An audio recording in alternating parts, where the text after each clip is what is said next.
And we're recording. Good morning, everybody. Welcome to today's installment of Bold Breakthroughs. And I'm so excited today to have my guest, Kym Hamer. Hamer. Hamer. Hamer. Right the Thank you. first time. Perfect. Thank you. Good. And I want to do, first of all, welcome her in. Thank you so much for joining us this week. And I'm going to read a brief bio. It's a meaty little bio. It's really impressive. And we'll get started. So Kym is an international business coach, speaker, and a serial entrepreneur. I love that. With over 28 years in strategy, marketing, and innovation. Put that down there. Kym shows business advisors, coaches, and consultants how to harness uncertainty, get more high-value clients, and increase revenue by unlocking their greatest asset, themselves. In 2020, she was nominated as one of the top 100 in B2B, which is business to business, leadership influencers, and is one of the top 25 in mindset, mental health by Thinkers 360. As the founder of Artemis Futures, Kym is passionate about inspiring and equipping people to imagine, design, and build profitable, future-fit businesses. I've never heard that. I'd love to know more about that. So welcome.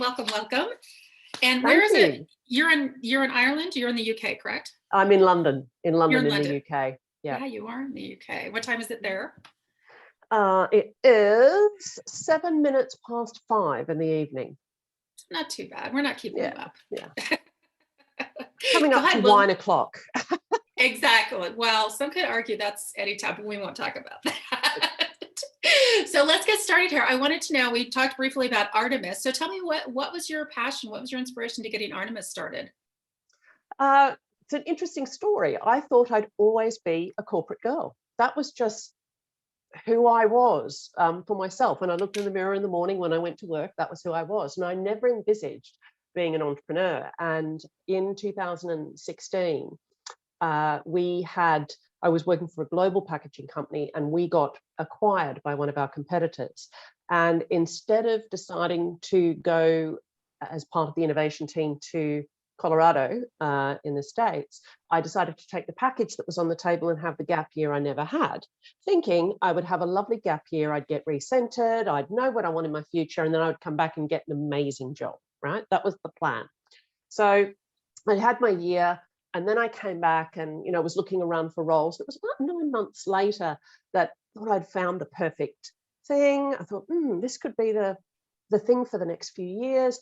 And it was down to 2 of us, and I missed out on the role. And when the recruiter rang me to tell me, that conversation you have when they say it wasn't you and it was just a really tough decision and all of that sort of stuff, whatever. I was on the phone listening to her and making all the right noises. And in my heart, I wasn't disappointed. And I started to think, why am I not disappointed about this? And it was like this blinding flash. And it went, I have been looking for a Kym-shaped box in a company out there. You know what? It's not there. I'm going to have to build it myself. So that was September, end of September. And by January the 1st, I had started Artemis Futures. So yeah, why not? Well, exactly. Why not? And if you can't fit in somewhere, you just build your own thing, right? I love that.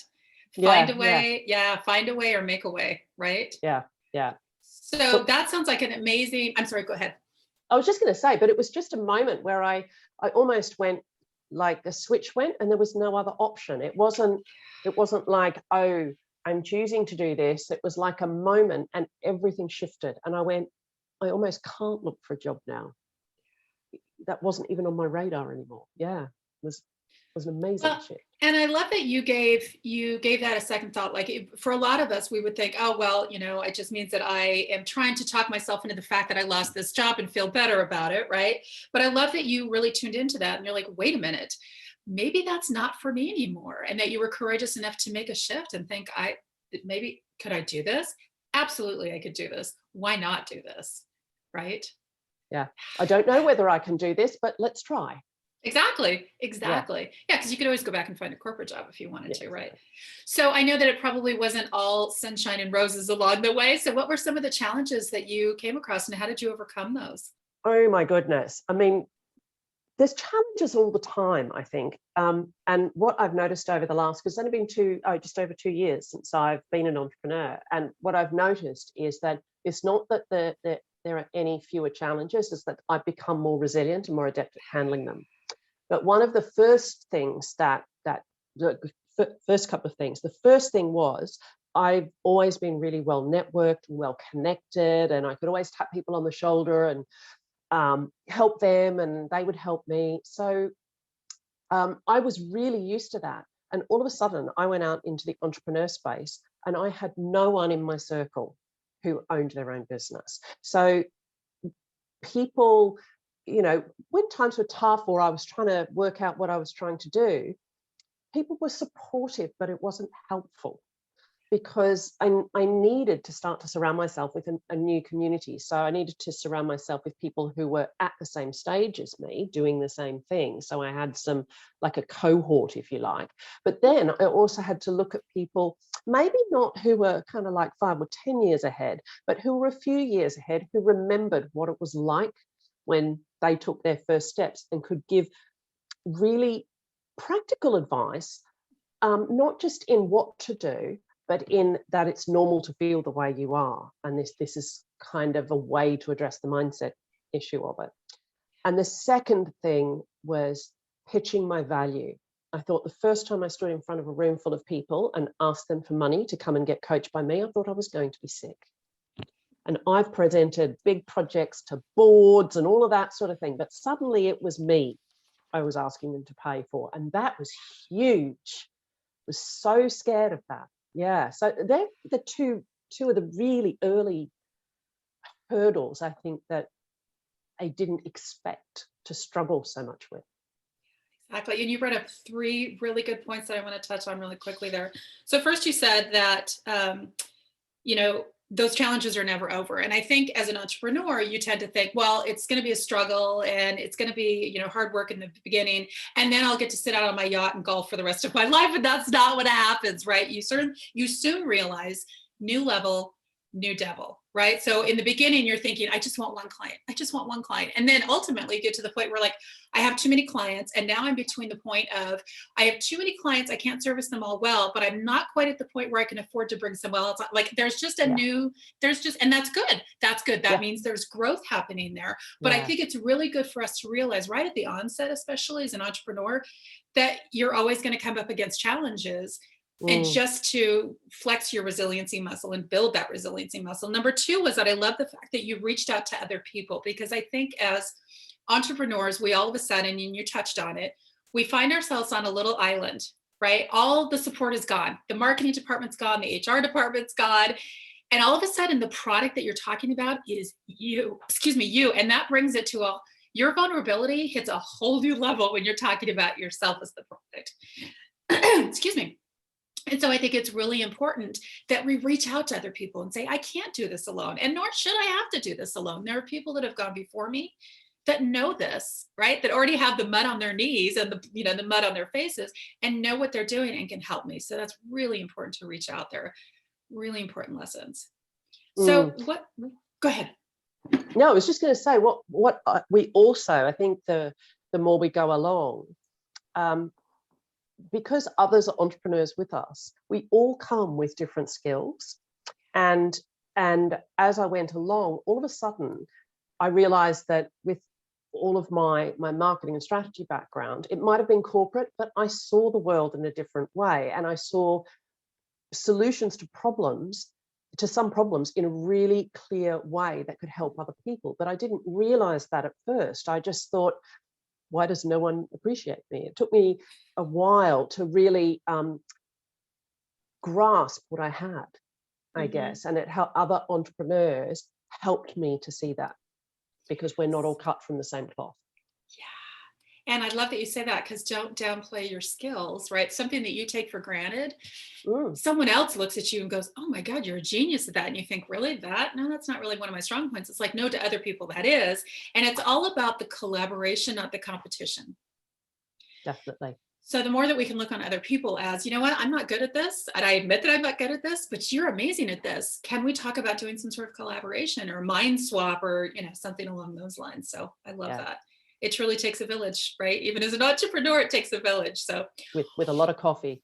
yeah, exactly. So what's your passion project right now? What do you like really knee deep into right now? Oh, wow. So this year, I am looking to take my coaching business, Artemis Futures, to sort of a whole new level. I started sort of a new, I guess, brand called Building Brand You, which is my coaching brand. It's a coaching program and product, but the philosophy is that it's not about pasting a brand on you. It's about unlocking your greatest asset. So understanding what you're about and how we harness that, and then giving people the tools. I particularly work with a lot of coaches and consultants, giving them the tools that I used for years and saying, look, there's some really powerful and simple ways for you to amplify what that is to your market and that sort of thing. So that's my passion, and that's what I love. But there's this, as you grow, you mentioned it before, it's kind of like you've only got so much time in the day, and when you're swapping time for money, you're limiting firstly how much you can grow, and also how many people you can have an impact on. So while the coaching business is growing, there's two big projects. So one is starting to move that brand into a more corporate lens, into leadership coaching and that sort of thing, because it's been a bit more, I guess, individual people who've sought me out, and I have had a lot of requests to, do you do this corporately? So I'm investigating that, which is lovely. And then the second thing is developing a sort of a pipeline of products for online. So developing, a space for people to learn, for people to connect with the material, to connect with me in a different way, and that expands reach, but it also means I can just make a difference to more people, and people can jump in and out as the material fits them in wherever they are in their journey. Yeah, I love that. And I think that what intrigued me about the name of your company, Building Brand You, is I think that a lot of people think about branding as fonts and logos and colors, and that is part of it, correct? But I found a really great example yesterday. One of my girlfriends is a brilliant coach, and her bio photo is her sitting in a tank top with jeans with bare feet. And for the longest time, because I was in corporate for a really long time, in marketing actually, and for a long time I thought I had to keep my personal, that side of me separate from corporate. In corporate, especially because I worked in high tech marketing, which is very predominantly male, and so I really wanted to be seen with confidence and with authority. So I thought that I had to keep my personality out of it. Well, that's part of my brand. That's part of who I am, right? Yeah. And so I think it's so important to, like you said, it's not about creating that. It's about finding that in you. And like, what is your brand? And celebrating that authenticity, and celebrating that, you are the coach, the barefooted coach, or whatever that is for you. Yeah. You need to let that shine, because that's your differentiator. That's what's going to separate you from everybody else, right? Exactly. And taking that and harnessing it in a way that speaks to the clients you really want to work with, whoever they are. I think the other thing is that, as you said, when you first start out, it's kind of like, I just want one client, any client, it'll do, it's fine. We're all like that. We all go, oh my goodness, I just want one client. Now I just want 3 more. Now I just want 10. And now I go, wow, now I'm interested in working with certain types of people. And we know through our working lives, whether we're entrepreneurs or parents, when you're in a community, you work out who nourishes you, who lights you up, those sorts of things. So, now when I'm looking, I'm thinking, okay, this is not about me fitting someone else's mold. This is about finding a fit between us, like a jigsaw puzzle. There's no point in coming to me. I'm not interested in coaching people who are not up for change, and who are not really interested. If that's not for me, you should go and work with someone else who can give you the steps and all that sort of thing. That's not how I work. And we all do that. And I think that when we talk about ideal clients, that's actually what we're looking for. Who are the people that we love to work with, that we feel we make a difference with, whether they're companies or people or animals or whatever they are. I think we talked about making a difference. It's hugely powerful.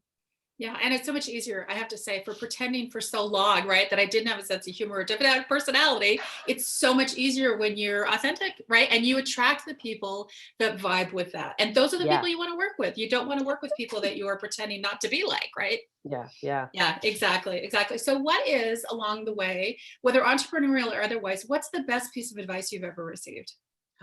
I'm sharing this a lot at the moment, particularly as part one of my programs around visibility. I was in my early 20s and I went to this seminar, and this woman came up on stage, and she was kind of prickly, kind of spiky, and it was kind of the whole room was watching her, and I can't even remember what she was saying.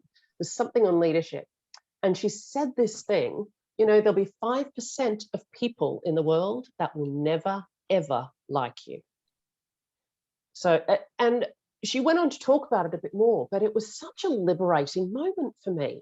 And I thought, okay, so there's 5% that no matter what I do, they never like me. So I really don't want to waste my effort on that. That would be kind of counterproductive.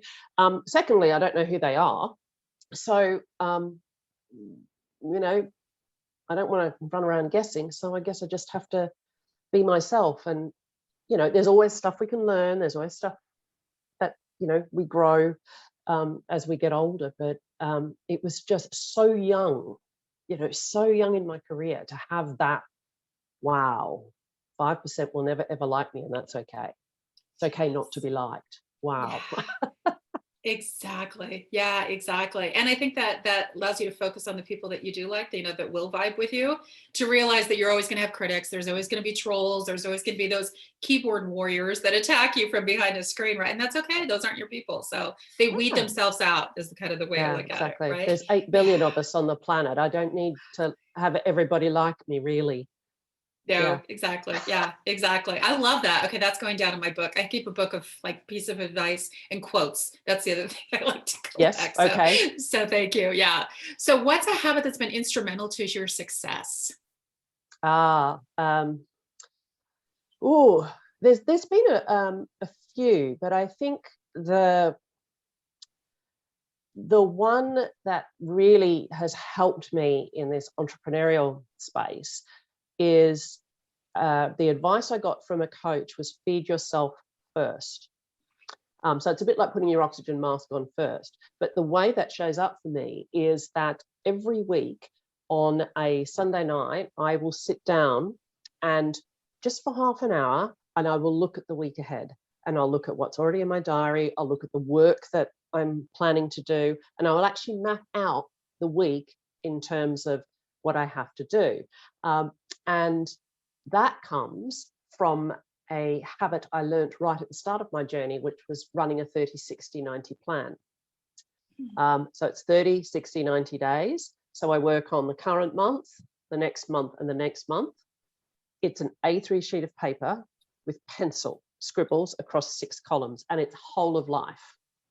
And that's been the best thing I could ever have started, because we can get so consumed with everything business wise, I think, particularly, and everything other people demand from us, that the feed ourselves first often falls away. So having that column called play and well-being, not feed myself first, when I first started, that was empty, and I had to make an effort and say, well, what am I going to do for play, and like really play, not just pretend play. Play for me is like I take myself out for lunch and I have a glass of wine and I read a book for 2 hours. That, like, it's just bliss. Play might be watching something in particular on the telly or something like that. But I started to notice and be really intentional about building those things in. And there might not be as many, but they're so important for me to have in, and I have them every month. And then when I do the week plan, I have a look at how busy the week invariably is, and I go, okay, so how have I built in some of those well-being and space moments for myself? And I think that has been critical to me still standing here, energized, passionate, awake, healthy. 2.5 years later, I've got 2 businesses that are growing at a rapid rate. I'm a governor at a secondary school here in London, and life is just busy. So, you know, you've got to, I don't like to use the word balance, but you've got to just invest in what you need to do the things you want to do. So yeah, the 30, 60, 90. And I love the idea of sitting down and looking at your week before the week actually starts, because I think, especially as an entrepreneur, for me, it felt like a snow globe. Like every day I'd walk into my office and everything was just up in the air, right? And so what really helped me as well is the same thing, where you sit and look down and see what your week looks like, and get a hold of your week before it gets a hold of you. Yeah. And so I love also the idea of blocking out that playtime before anything else, because those are your rocks. If you heard the experiment with the rock and the pebbles and the sand, right? Yeah. And so your rock is you need to take care of you, and then the pebbles are the work, and then the sand is the rest of the stuff, right? But without those, because what will happen, especially as an entrepreneur, is all of those other little things will become all consuming, and they'll creep in like ivy all over your schedule, and you will never be able to hack out a space for yourself again unless you put those there first. So I love that. That is such a juicy piece of advice. That's really awesome. So looking back, I know people always ask the question, like, what would you have done differently? But I like to ask people, given their choice, what was something that you would have done differently, or something that you're really grateful that you did? Wow. Interestingly, I started a gratitude journal about the same time that I became an entrepreneur. Not by it, and it was by chance, actually. I always thought like affirmations and gratitude and journaling and all that was a bit of hooey, actually. So, you know, sorry for any of you that offends, but there's a good end to the story, because a colleague of mine had taken us through a piece of work, and he gave us 5 options that we could take on for 30 days. And he said, I invite you. Now, no one else did, but I'm one who thinks, okay, well, I'll try something. I've done that before. Let's try something every day for 30 days. And I took on 3 daily gratitudes. And so that's still going 2.5 years later. And it's so centering. I wish I had have taken it on years ago. So that's probably, you know, missing. But I think sometimes these things come to us when we're ready for them. And maybe something we talk about today would not be something we think is particularly juicy or a moment, but someone will listen to it and go, oh my goodness, that's just an aha moment for me, or I'm going to try that. And I think that's part of the juice of life, actually. Well, and I like the idea of the whole gratitude thing, right? That it's easier, and I have a 12-year-old son, and I'm trying to teach him this as well, that it's easier when you're going through your day, if you're frustrated, because there's always going to be frustrations, it's easier if you can tap into instantly, yeah, this is going on. But, you know, like I was, some gal, I was picking up coffee the other day, and she said, so what do you have planned for your day? And I said, oh, you know, I'm going to go get gas and go grocery shopping. And I said, are you jealous? And she said, well, those sound like exciting things. And I said, well, the way I look at it is that I have a car to put gas in, right? And I'm not sleeping in my car. So you do not have to look very far in your life to be grateful for what you've got in your life, the little things. So I think that's really important. And I love that, you know, I think that I see I see the value in the gratitude, right? And I'm like you, I was like, that's kind of woo-woo. But now that I do the same thing. Now that I'm doing those things, I see the value in it. So that's a really great reminder. So what are some of the things that you're feeding your brain right now? I find entrepreneurs are always doing podcasts or, you know, always online, getting ongoing education. Oh, wow. So I've always got, I'm a huge reader. So I read for play.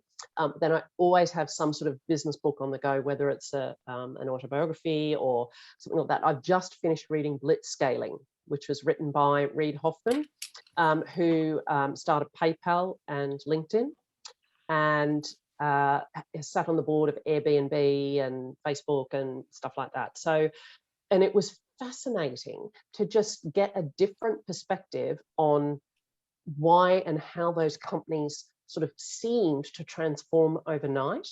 You know, being at the stage in my business where I'm going, okay, well, how do I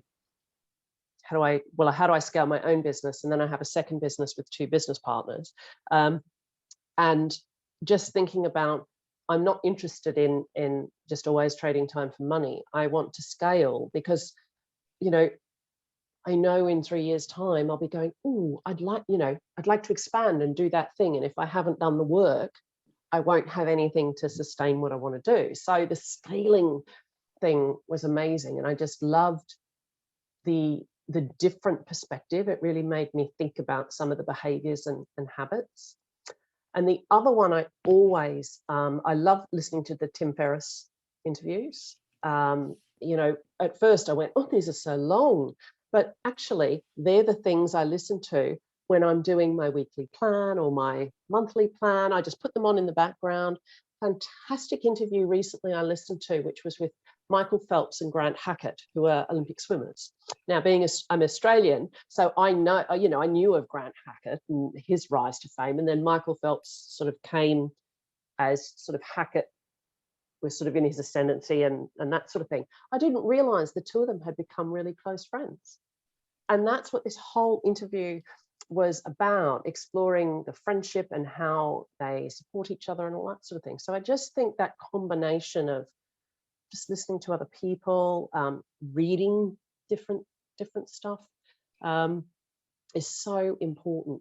So important. I think someone once said to me, success in life comes from the people you meet and the books you read.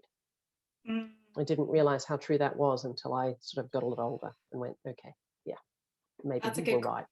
That's a good quote for my quote file. Go for it. Go for it. I have a 12-year-old son, and he said, he was frustrated with school one day, and he said, I'll be so excited when I'm done with school and I don't have to learn anymore. I went, what? I said, no, Dad and I every day wake up and you always, I'm 50. I always learn something new every single day, and I love it. I love it. And if it's not coming to me, I actively seek it out and shove it in my brain. So I love that. And I'm going to check those out. Tim Ferriss and Blitz Scaling is the other one. Yes. I will definitely check those out. Yeah. Awesome. Yeah. So what does it look like to work with you? How do people reach out to you? We could put all your links down below. And is there something that you'd like to share with the audience, or a little nugget? Well, I guess the first thing to say is how to find me. And the best way you can do that is to Google me, actually, because I have a name that has unusual spelling. And by virtue of that, I get to come up the top when you put it into Google. And what it also means is that you can connect on whatever platform you're comfortable with. So I'm on LinkedIn, I'm on Instagram, I'm on Facebook, I'm on Twitter. You will find me on YouTube. If you Google me, my website will come up. Website's undergoing a little bit of redevelopment at the moment, which is quite exciting too.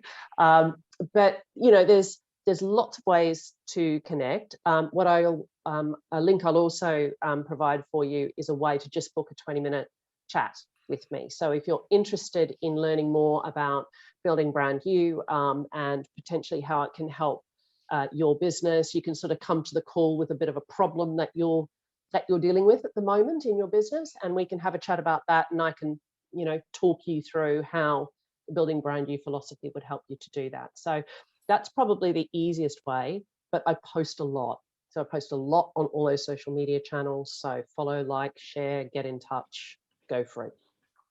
Perfect. So I really encourage people to reach out to you, because especially now, everybody's online, right? And it's a market where you need to stand out like that, because we all have attention spans of a gnat. And so unless you have a brand, which is all of those things, it's your, like we said, the logos and the fonts, but it's also how you're showing up online, right? It's the backgrounds on your videos. It's what your graphics look like. It's how you're serving people in videos and on Facebook and so it's so much that goes way beyond just branding 101. So I really encourage people to reach out to you. And that's a very generous call, 20 minutes to get on the call with you and just chat and see what's going on and kind of, what direction you can go in. So I really appreciate you sharing that with our listeners. Oh, my pleasure. My pleasure. Always. Yeah.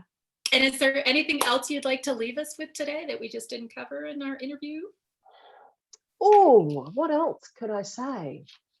I think you sort of pointed to it there, and I think there's something really powerful in sort of understanding how you show up in life. So we often talk about branding and visibility and that sort of thing, but there's a whole lot more to just being seen. It's about who you are and how you authentically show up, and that can be quite a tough sort of puzzle to get right sometimes, because society can be tough and can be quite demanding. So I think COVID has taught us a lot. You know, we've all been sitting in our living rooms for more time than we ever thought we would. And I think it's given us an opportunity to ask ourselves, how do we want to show up? What are the differences we want to make in the world? So, you know, if there's something, you know, don't wait. You don't know when. You know, we've just spent a year, my family's in Melbourne, you know, I haven't seen them for 2 years. We had plans to hook up last year and it didn't happen. Like, it just didn't happen. So don't wait, work out what you want, and work out how you need to show up to get that, to make that difference in your life. Wonderful. Thank you so much for spending the morning / for you evening with us. I certainly appreciate it. And you guys, like I said, that is such a generous offer of time. 20 minutes to get on a call with an expert is, especially someone that's got these amazing accolades. Woo, that's just phenomenal. And that is the most important thing. And I want you to understand, this is an entrepreneur in the audience. That is the most important thing. And to me, the most important asset you have is your time and your knowledge, right? So for someone to share that with you is truly a gift. So Miss Kym, I so appreciate you being here today. Thank you, Heather. I've really enjoyed it. Thank you to everybody for joining us. Yeah, exactly. Thank you guys so much. And I will put the links down to Kym's information down below, KYM, and you can reach out to her there. And I hope you will enjoy it and join us next week. I hope you enjoyed today. I hope you will join us next week for another episode of Bold Breakthroughs at high noon on Tuesdays, Pacific Standard Time. Go out and make it a great day. Goodbye, everybody.